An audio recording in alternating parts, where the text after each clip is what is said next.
Hi, this is Anna Imagination with the Healing Garden. Thank you so much for joining me. If you are new to my channel, I am a philosopher, sociologist, psychologist of 30 years. I just spent the last 30 days at a networking event, and it was the proper kick in the butt that I needed to realize I needed to get myself back out there. And I'm more than ready for it. How do I even begin? As I was signing on, like as I was waiting for this thing to load, I was looking at my Facebook messages. And one of the things that came through was very much a comment from somebody about practicing and skill. And it's really, really hard to think about practicing.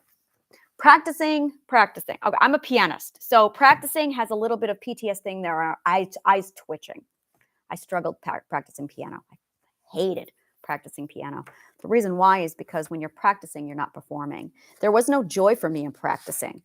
And I really have a problem with the word practice because there's no joy in practicing. So I'm going, let's come up with something. I'm going to dissect the concept of practicing. And every musician in the audience is going to be like, oh, yeah, you're on it, because this is it.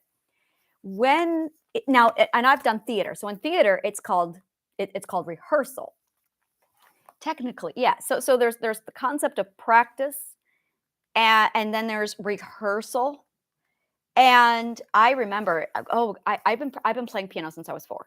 So when I started playing piano, when I started singing, it was not there was practicing, which was the tedious mathematics of scale running.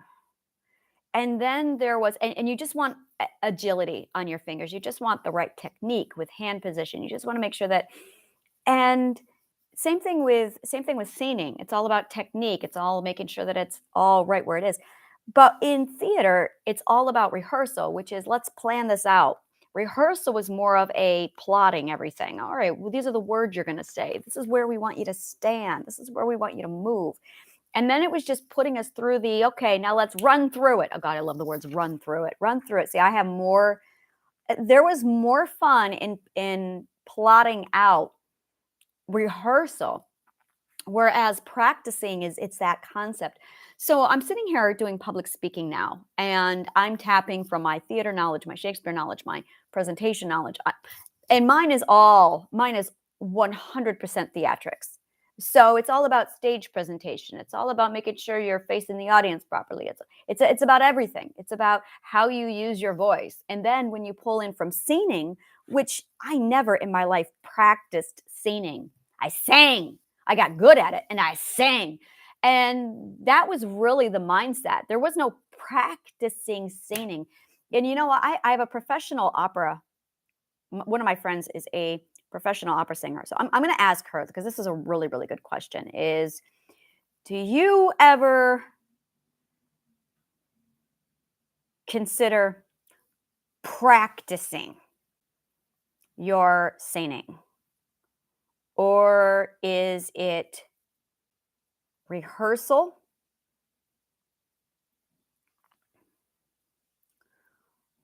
Or do you just do it?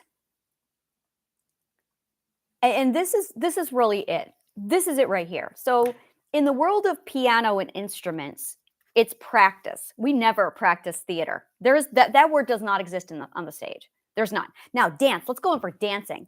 There's dance rehearsal, and then there's dance. Do we practice dancing? There's dance class. You don't really practice dance. Like I said, there's the concept of this, and with writing, this is. Okay, so I'm really loving my repertoire here. All right, let's do this. So in dancing, you rehearse. In theater, you rehearse. In writing, you just do it. You don't practice writing. There is no practice writing. You just do it. In singing, for me, I just did it. There was no rehearsal. Okay, there was a rehearsal also, but there was no practicing. Yeah. See, I never now she's saying for opera. Okay, she says yes to practice. Yeah, I never did. It was always do. And then there was rehearsal. Yeah. But never practice. Yeah. Yeah, for me, in my brain, practicing, and there's a reason why I'm going this route with it. Practicing was for piano and flute only. Oh my god, and it was a nightmare. The word practice was like, oh god, I hated practicing. But theater, there's no practice. You do, you plot, you rehearse. You plot it and then you rehearse it. You run through it. I love doing run throughs. See, run through was fun for me. I run through my speeches. Same thing with public speaking. Oh, I'm breaking down the psychology of this. We're going to do it. Practicing feels like you're never doing it. And that's my problem with the concept of practicing. Practicing is, it feels like you're never actually doing it. And I hated it. For, and with piano, the joy is playing. That was it. If you're, and this was the concept is, if you're practicing, you're not playing. It's either or. See, there's that spectrum thinking. So for me, and there was no joy in practicing. So I hated it. So for speech, I didn't practice my speech. I never practiced my speech. I just ran through it. And this is where I very much borrowed from the mindset of theater. Same thing with dance is, oh, and writing, very much. There was no practicing writing. You just do it. And the more you do it, the better it gets. So the reason why this is important is because there's a mentality out there where unless you're good at it, you shouldn't be on stage. And yeah, that's where it's. I remember the first time I got on stage after an absence of 20 years. I did theater for 20 years, and then I was off for 20 years, and then I did a return. It was back in 2021 when I got back on stage. And I sat down on the stage. I didn't stand on the stage, I sat down, which is, I literally just got up there and I sat down so I could look them in the eye. I did not want to stand over them. And this is something I'm still trying to figure out if I'm actually going to do or not, because they want visibility. But the idea of standing over somebody, I'm like, I would prefer, and I am most comfortable in an amphitheater where I stand in the middle and everybody else sits over me. That's my preference. That is my ideal. Give me the Globe Theater any day. So I'm sitting there. I have a lot of rage in me this morning. I can feel it, and I need to address it. But I'm standing there, and it's this concept of, I wanted to talk to people. I didn't want to talk at them. And it's something I did not like it. Now there's a difference between speaking and theater. Theater, there's the cardinal rule is you do not break the fourth wall. And it's actually something that really bothered me. This is why I don't like doing theater, is because of the fourth wall. I don't like the fourth wall. I hate it. And this is why. Like, people are like, "Why don't you do theater?" And I'm like, because I want to interact with the audience. I want to be part of the audience. I want to take the audience and pull them in. I don't want to pretend. With theater, there's like a, don't look at the people staring at you. There's people that, yes, but we pretend that they're not there, and they pretend that they're not there. And that's theater. That's the magic of theater, is there's kind of a, no, there isn't kind of. There is the unspoken law of theater is, I'm in a fishbowl on stage and you don't acknowledge that you are the voyeur, and I'm going to pretend that you're not the voyeur. I'm just going to pretend that you're not there. And it's this understanding that, and I hated it. I hated that so much. The only time you were allowed to acknowledge the stage or the audience is if you were a narrator. If you're a narrator. If you're a narrator, you have the privilege of talking to the audience. But the other problem that I had is, you're not you. You're wearing a mask, which is really not okay for me. There's no mask wearing in my world. So again, it's like, okay, we have the fourth wall, and you have to pretend to be somebody else. And you're not allowed to use you are a puppet. It is a full marionette dance, monkey dance. The director tells you where to stand, how to stand, where to go, how to move. You have the choreographer telling you, this is where you're going to move. This is where you're going to position. This is how you're going to position. Zero improv. Oh my God. In dance, the one thing I hated more than anything was, okay, we're going to run through this. And they would present and do a thing. And I would be like, you mean I can't improv my dance? And now if we were allowed to improv, I could dance.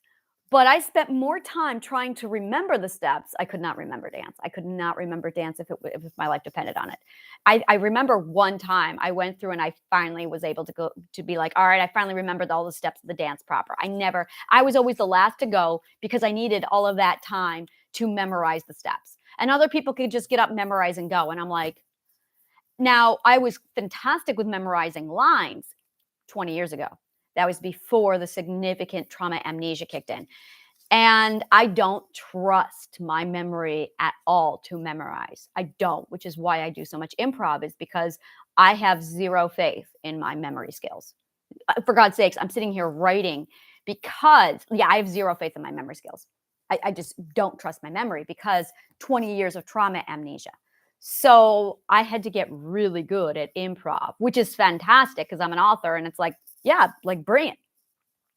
So when public speaking, it's this understanding of you're pulling from your raw internal core. You're pulling from you.